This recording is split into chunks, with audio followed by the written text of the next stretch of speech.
TV.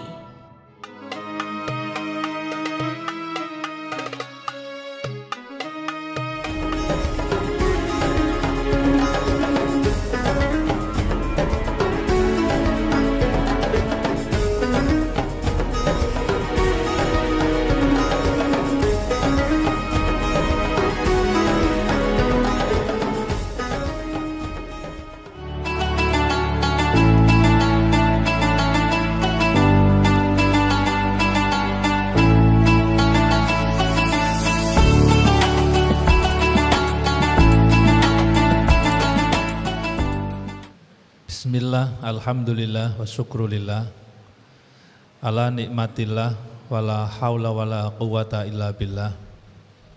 Allahumma salli wa sallim ala sayyidina Muhammad wa ala alihi wa ashabi ajma'in, amma ba'du. Hadratul Muhtaramin, pengasuh Pondok Pesantren Al-Fatahiyah Al-Mukarram Kiai Haji Anang Muhsin beserta asatid wal asatidah,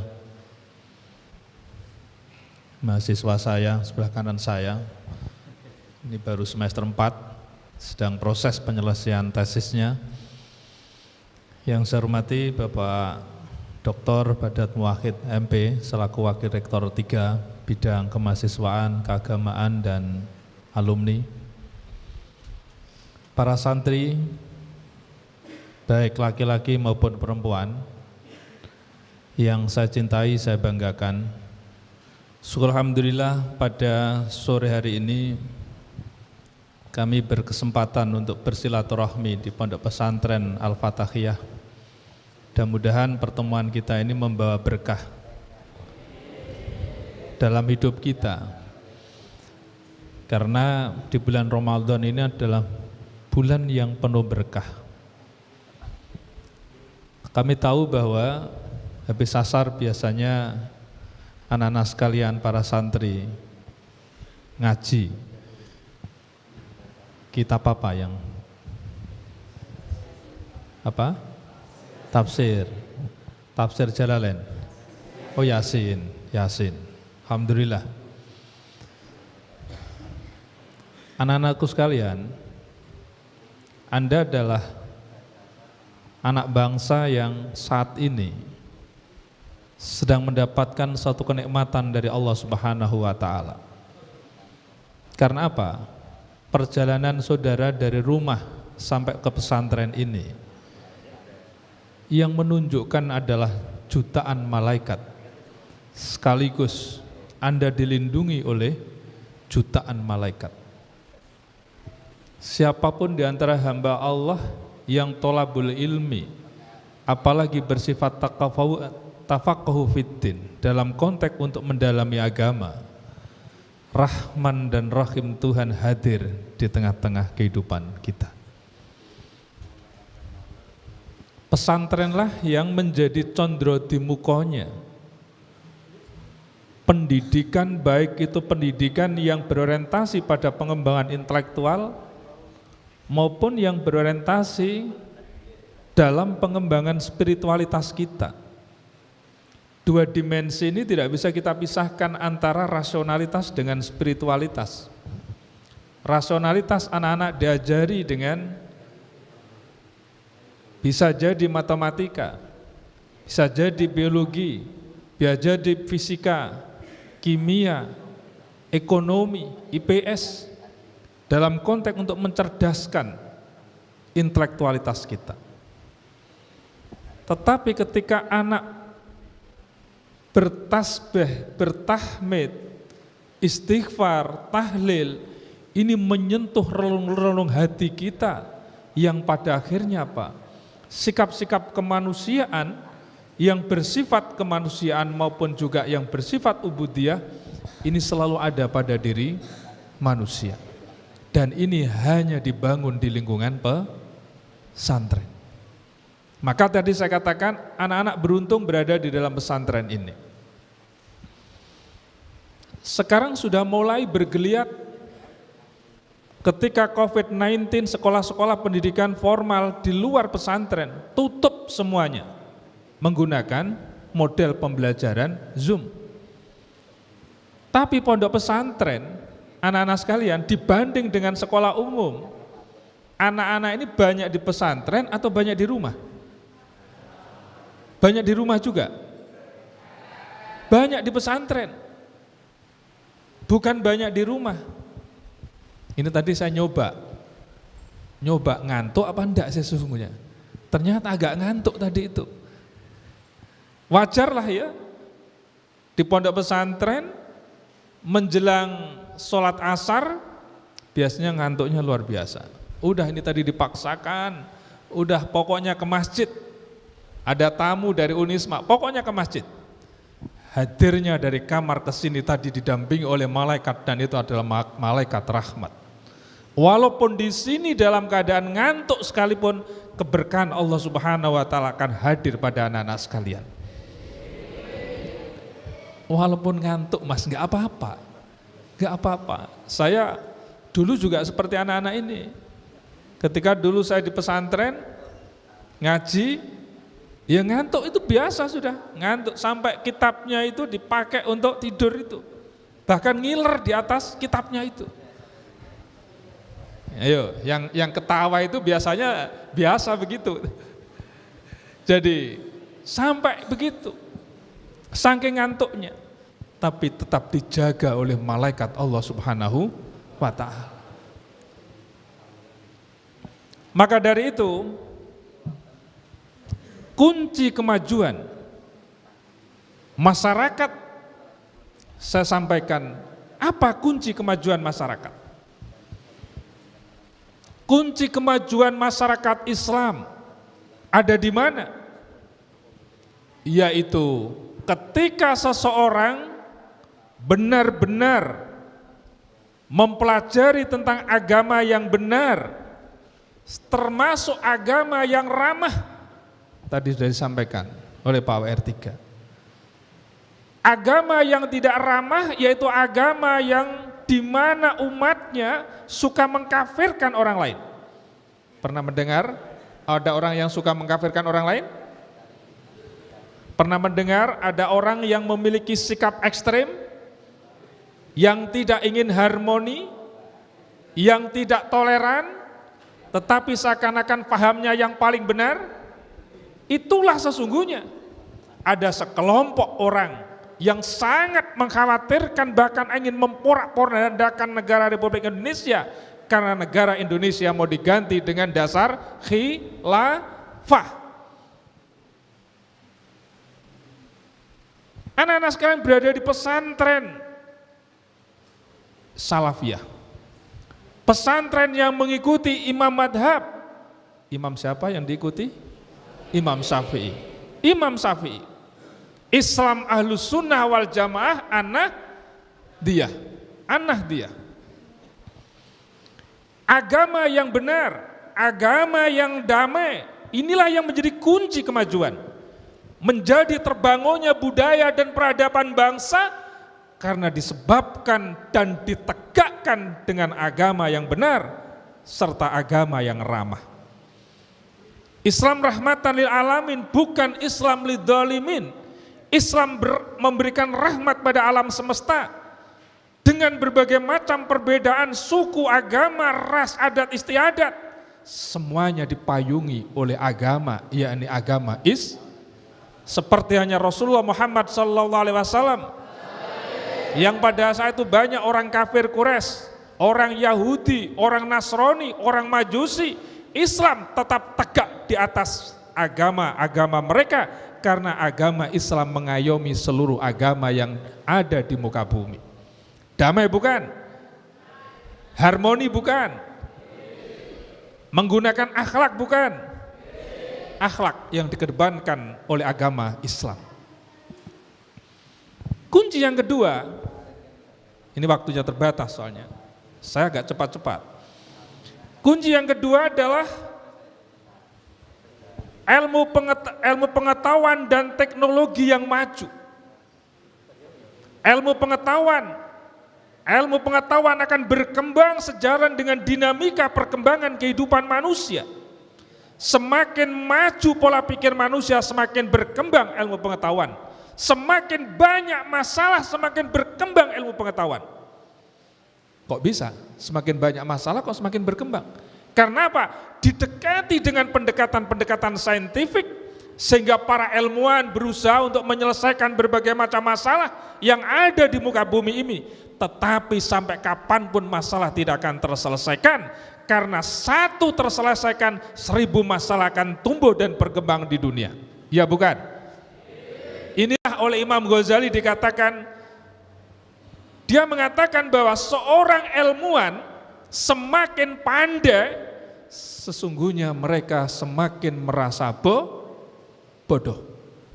Semakin pandai, semakin tinggi tingkat pendidikannya, dia semakin merasa bodoh. Karena apa? Masalah yang dihadapi semakin kompleks, masalah yang dihadapi semakin banyak.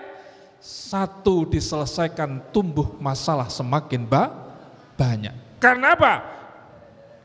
Karena dinamika kehidupan manusia semakin luar biasa. Kemajuan ilmu pengetahuan. Dan kemajuan ilmu pengetahuan itu akan bisa terus maju dan berkembang dengan pendekatan-pendekatan eksperimen, dengan pendekatan-pendekatan riset. Kita ingat bagaimana perkembangan teknologi digital, perkembangan teknologi informasi, perkembangan teknologi mesin yang saat ini begitu memanjakan kehidupan manusia. Pada abad ke-18 baru dipertemukan teknologi 1.0, mesin uap. Bergeser ke abad 19 ditemukan teknologi yang kedua 2.0, ada listrik, kemudian ada apa lagi? Ada telepon, gitu ya. Ada telepon. Bergeser lagi ke 3.0. Bergeser lagi ke 5.0. Dari 3 ke 5 tidak cukup dengan tidak sampai menghabiskan waktu 1 abad, tidak sampai setengah abad. Karena pertumbuhan dan pemikiran manusia dari waktu ke waktu semakin maju. Dunia, budaya dan peradaban semakin unggul dan semakin maju. Karena apa? Disebabkan oleh intelektualitas manusia semakin tinggi. Inna fi khalqis samawati wal ard wa ikhtilafil laili wan nahari la ayatil liulil albab. Bagaimana manusia memikirkan pergantian siang dan malam. Ini adalah menjadi bagian dari sebuah kiasan. Tapi di situ ada ulul albab. Manusia hendaknya berpikir dan berpikir. Dalam rangka untuk meletakkan satu kehidupan yang lebih bermartabat, yang lebih maju melalui perkembangan teknologi informasi maupun ilmu pengetahuan. Maka sekarang kita mengenal ada yang disebut dengan Marves, yaitu sebuah teknologi digital. Ketika manusia berada di dalam dunia itu seakan-akan kita bertemu dalam satu ruangan seperti ini. Selamat datang di Universitas Islam Malang, kampus unggul berkarakter Islami Ahlus Sunnah wal Jamaah dan telah mengimplementasikan Merdeka Belajar Kampus Merdeka dengan muatan distingsi di setiap program studi. Berbagai pilihan program studi telah didukung oleh fasilitas lengkap, laboratorium modern, dan SDM yang berkualitas.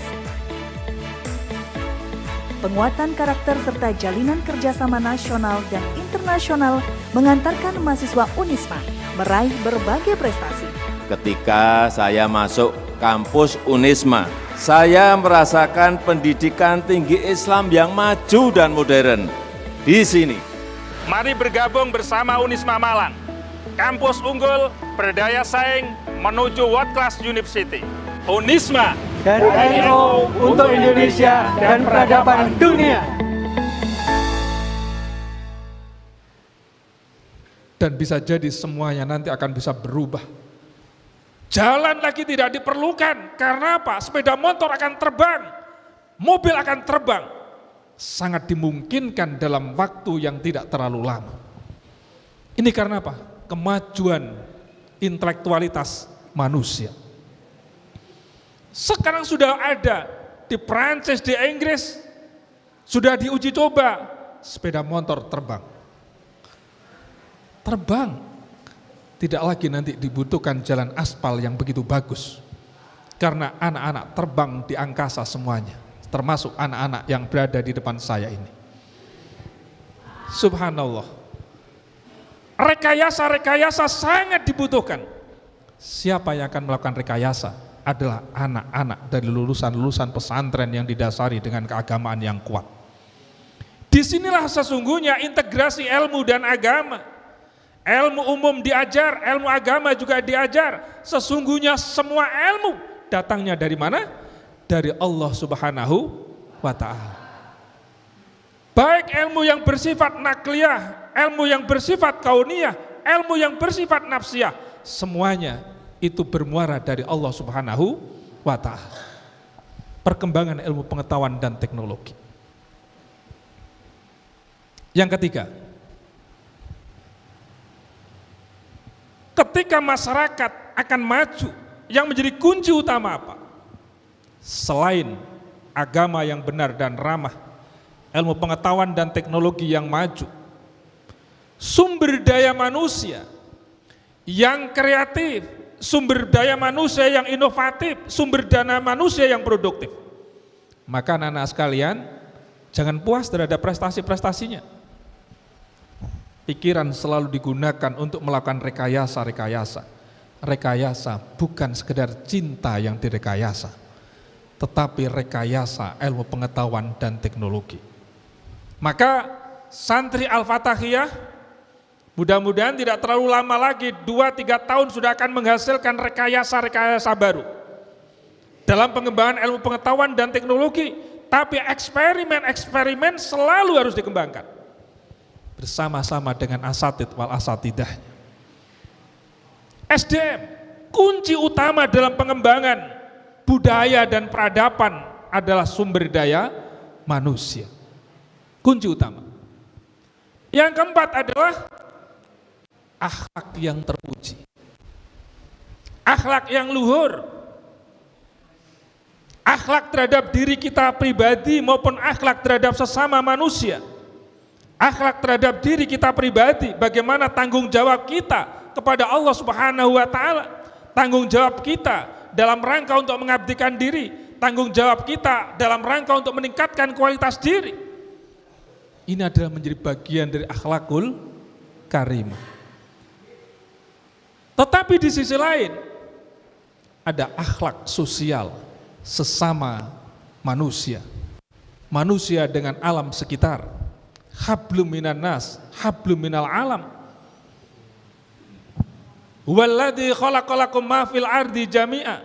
Dialah Allah yang telah menciptakan segala apa yang di muka bumi ini untuk siapa? Untuk kita semuanya. Untuk kita semuanya. Untuk para hamba Allah yang ada di muka bumi ini. Maka kita memiliki tugas. Tugasnya apa? Memelihara alam, melestarikan alam, mendayagunakan alam, mengembangkan alam dengan pemeliharaan yang tetap mengembangkan sikap-sikap kemanusiaan. Akhlakul karimah. Siapa yang dikenal yang memiliki akhlakul karimah yang baik? Adalah santri-santri. Santri-santri. Maka kita bersyukur menjadi seorang santri. Saya pun juga santri. Dan santri pun tidak ada istilah mantan sampai kapanpun tetap Senang jadi santri? Bangga menjadi santri? Bangga menjadi santri Al-Fatahiyah? Kebanggaan itulah yang membuat keberkahan hidup kita.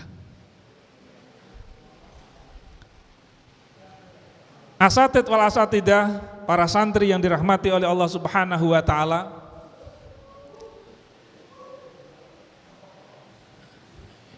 iya, puasa-puasa. Puasa-puasa.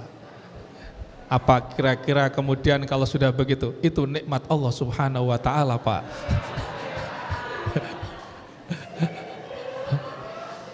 Saya dulu juga begitu kok, sebagai santri ketemu santri wanita itu aja waduh, matanya itu nggak bisa ditutup, seakan-akan nggak kedip sama sekali. Gitu ya. Baik. Nah, saya bersyukur sampai bisa di sini karena itu tadi yang disampaikan oleh Pak WR3 bahwa kita satu hati, kita satu misi, kita satu langkah ya di dalam mengembangkan Islam Ahlussunnah wal Jamaah Nahdiyah.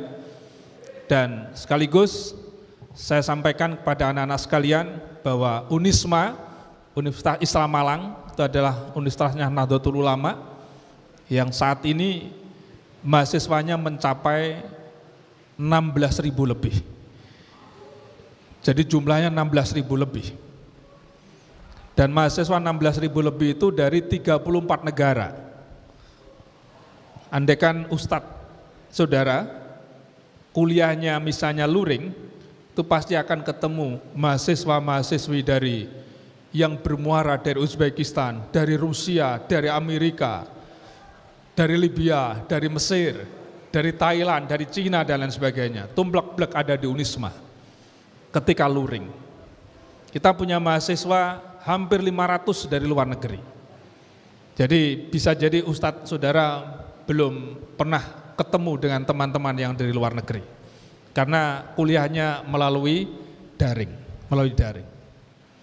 Dan alhamdulillah tahadus bin nikmah pula 2 tahun berturut-turut Unisma telah menjadi perguruan tinggi untuk fakultas kedokteran number 1 se-Indonesia.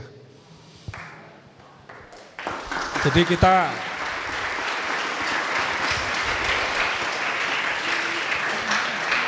ini doanya para kiai. Jadi kami yakin itu doanya para kiai untuk Fakultas Kedokteran Unisma. Kita nyalip Brawijaya, kita nyalip UI, kita nyalip UGM, kita nyalip UNER. Ini karena apa? Yang kita kedepankan adalah kualitas sumber daya manusia. Jadi manajemen yang bagus, kualitas yang bagus. Ini menjadi kunci utama. Lalu di Unisma ada beasiswa apa? Ada tahfidz. Kalau di sini ada yang tahfidz yang ingin melanjutkan, tapi tetap akan seleksi. Kalau ada siswa yang punya juara 1 tingkat kota, kabupaten, provinsi atau mungkin tingkat nasional, angkat tangan. Kalau ada yang pernah juara, coba angkat tangan. Tidak ada ya? Ini sekaligus saya datang ke pondok pesantren ini menjalin kerjasama dan sekaligus ingin memberikan beasiswa pada santri-santri kita yang telah mendapatkan sebuah juara tingkat kota atau provinsi atau kabupaten, apa saja. Coba, mana? Angkat tangan. Belum ada ya? Mau pidato bahasa Arab, pidato bahasa Inggris, mau qiraatul kutub, kutub puturos, mau pidato apa saja yang pernah juara? Mana anaknya? Coba angkat tangan. Yang berani angkat tangan, saya akan kasih beasiswa. Kalau nggak ada yang berani tanda angkat tangan, ya sudah. Baik para santri yang dirahmati oleh Allah Subhanahu wa taala, itulah kira-kira yang bisa kami sampaikan karena kami harus mafhum, kami harus paham bahwa anak-anak sekalian setelah ini akan ngaji dan jangan sampai terganggu ngajinya itu. Saya doakan mudah-mudahan belajarnya lancar, ilmunya manfaat, menjadi qurrata ayun, dan sekaligus saya titip pesan pada saudara, sering riyadhah, sering-sering riyadhah, ingin jadi orang sukses, taqarrub Allah, setelah itu taat kepada kedua orang tua, jangan pernah menyakiti kedua orang tua.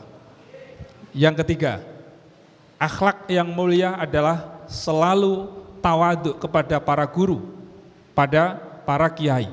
Ini kunci utama ingin sukses saudara. Di mana saja saudara ketemu guru saudara, ketemu kiai saudara, nanti jadi mahasiswa ketemu dosen saudara, saudara tetap tawadhu, insya Allah sukses. Itu kunci utama. Oleh karenanya akhlak itu begitu penting. Tadi saya katakan kemajuan bangsa dan negara terletak pada akhlak yang luhur baik secara individu maupun secara sosial. Wal afu minkum wallahul muwaffiq ila thoriq. Assalamualaikum warahmatullahi wabarakatuh. Perlu saya perkenalkan para santri semua bahwa Unisma itu adalah salah satu perguruan tinggi milik Nahdlatul Ulama. Tentu sama dengan kita semua. Kita pondok ini adalah pondok NU yang berhaluan Islam Ahlussunnah wal Jamaah, gitu. Benar ya? Jadi pada dasarnya kita semua ini sama-sama orang NU. Para santri semua bahwa Unisma itu memang milik NU, tetapi milik NU yang paling unggul di lingkungan UNU yang jumlah perguruan tingginya itu lebih dari 300 perguruan tinggi. Unisma kualitasnya nomor 1 selingkungan NU itu. Ya, bangga enggak kira-kira? Kalian sebagai orang NU punya perguruan tinggi yang terbaik di lingkungan NU. Tidak hanya itu, Unisma ini juga dari perguruan tinggi se-Indonesia yang jumlahnya lebih dari 4.500 perguruan tinggi. 4.500 itu sedikit atau banyak? Se-Indonesia sejak Aceh sampai Papua sana itu hampir 5.000 jumlah perguruan tingginya. Unisma berada pada urutan yang ke-44. Nanti kalau sudah aliyah jangan putus puas sampai dengan aliyah. Zaman sekarang adalah zaman maju. Jangan hanya berhenti sampai lulus aliyah, tapi harus meluluskan di perguruan tinggi. Kalau meluluskan tinggi, ya cari perguruan tinggi yang baik, yang bisa mengantar kalian menjadi pinter. Tapi jangan hanya jadi orang pinter terus bisa hanya membuahkan bengkerengan dengan orang tua. Jadi harus milih lingkungan perguruan tinggi yang sama-sama ahli sunnah wal jamaah. Kira-kira salah satunya di mana kampus yang seperti itu? Di Unisma ini, gitu ya. Terima kasih para sahabat-sahabat sekalian, para santri semua atas perhatiannya, dan mohon maaf atas segala kekurangan. Akhiri wallahul muwaffiq ila thoriq. Wassalamualaikum warahmatullahi wabarakatuh.